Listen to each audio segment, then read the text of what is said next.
Alright guys, so this is just a little update video of my indoor grow room, and I did have this for bell peppers as I showed you a while back, about 4 months ago, but now I got the bell peppers out here and they're outside and they got hit by frost, but I had to take them out of here because there was getting to be an aphid problem. But just let me take up this Mylar emergency blanket and I'll show you my plants.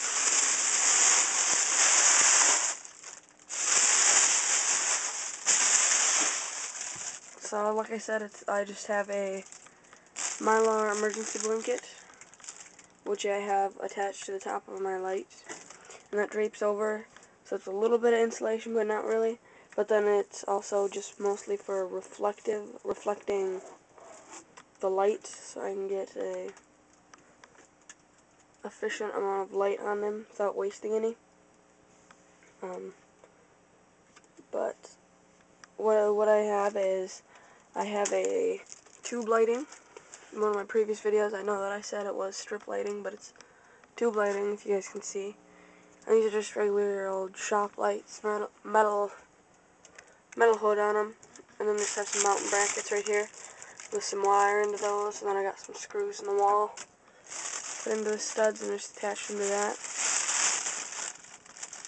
But I got two little fluorescent tubes in there, and those come down and it goes on to my plants, which right now I currently have this is a little deformed leaf, it's kind of weird. But I currently right now have beans growing in here, and I have this ornamental flower, which I do need to be repotting, but this was a Christmas gift to my mom. And it's winter, and outside everything's froze, so I brought this up here because I wasn't getting enough light, and I don't know if it'll make it, probably not, because you guys can see a lot of the leaves are browning. But what I mostly have is just these are milk jugs actually. Milk jugs that my aunt saved for me and some that we used around the house. But there's 2 milk jugs for each pot, so it's a gallon milk jug, which I just took around the handle, and I left the top of the handle, but I cut off all the way around the ring on the top. And then I punched a bunch of holes in the bottom of them, and all over in the sides and the bottom. And then I took another milk jug and I cut it off right above the bottom, and then I slipped the one with the dirt into it, like in it, so this is the bottom to catch water, so no water spills. But just in case I put in a little bit too much water and it comes up and spills over the edge, I have this towel right here. And again, just a little bit more Mylar right here for reflection.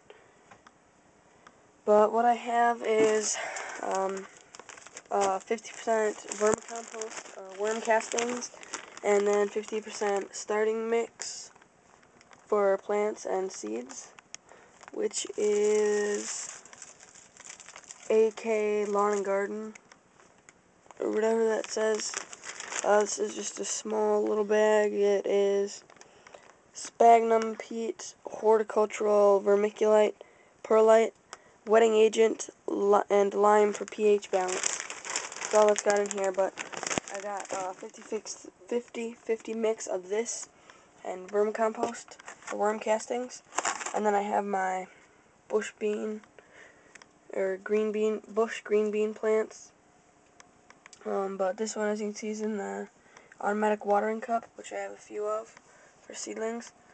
It's an automatic watering cup, and the top of this is really dry right now because I just added new soil. So I have to water this one again today, but the soil won't absorb it, or the potting mix won't absorb anything until you soak it.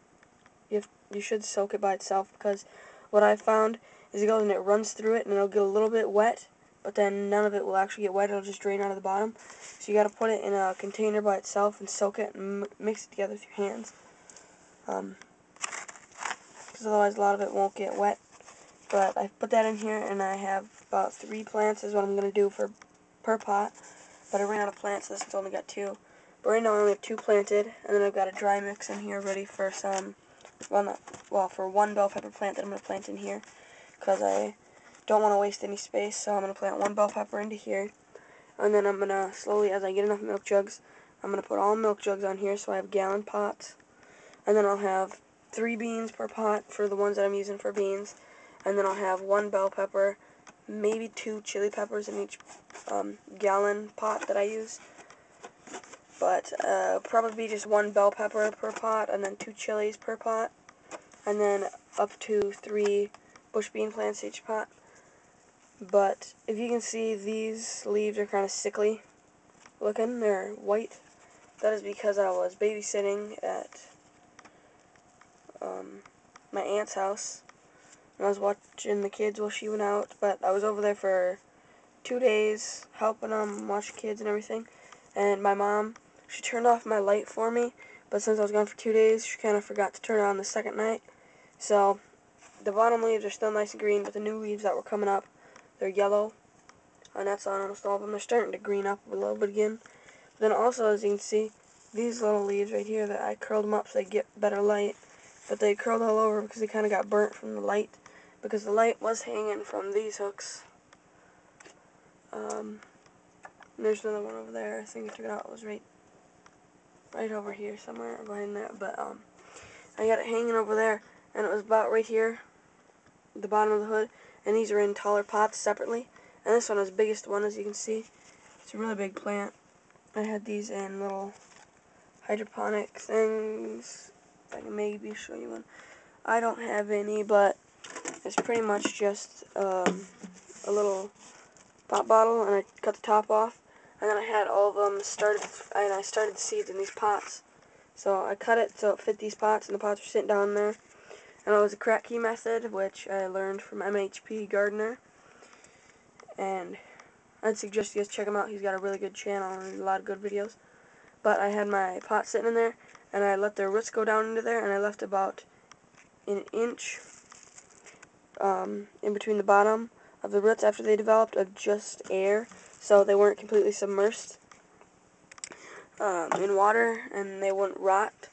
But they actually eventually did. The water grew like mold, and I had a gallon jug with a little hole in the top of it with 1 bean plant in it, and they started to mold. So I just got rid of that idea. I'm not doing that anymore. So I took all of these out. These were all in the hydroponics except for this one. This one was started in this pot, and it was kept in this pot ever since. But all these were started hydroponically, and I put them into these milk jugs. All of them are in milk jugs, and they're doing really good. As you guys can see, they're sending off little suckers. I'm going to be taking these off. I just want to see what they do first, because I think some of them might be flowers like this one. I might let this one go, but the bottom ones, I'm not going to let it. I'm going to pinch these out because I don't want it to shade since they're so planted so close to each other. I don't want them to shade out each other. So I'll just pluck all those off. This one I probably won't need to, but I want these plants to get kind of bigger and focus mostly just on flowering.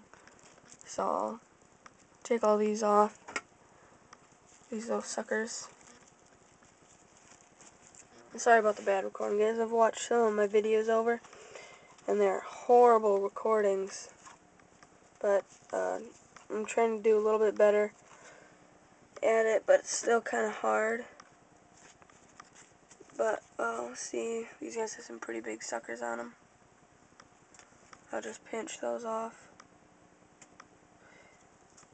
And that's what I've been doing in my grow room. Like I said, I'm going to probably be putting pots right here, and I'll be flipping this table over. I did try doing some wheatgrass, and I've got some little holes right here with tubing into them, and all the tubing goes down into this bottle, so it could collect all the excess water and then won't be sitting in the water. But they were rotting, and it wasn't doing good at all, and I do not like the setup. So this will just have more plants on it, and then I'll have another row of milk jugs right here. And that's what I'll be doing in here. I'll be growing more I'll be growing bell peppers again, and I'll be growing some chili peppers, hopefully. So that's just an update of what I'm doing in my grow room. Please comment, rate, and subscribe, and hopefully you can get some inspiration from this and some ideas and tips, and you can make your own grow room and start going onto your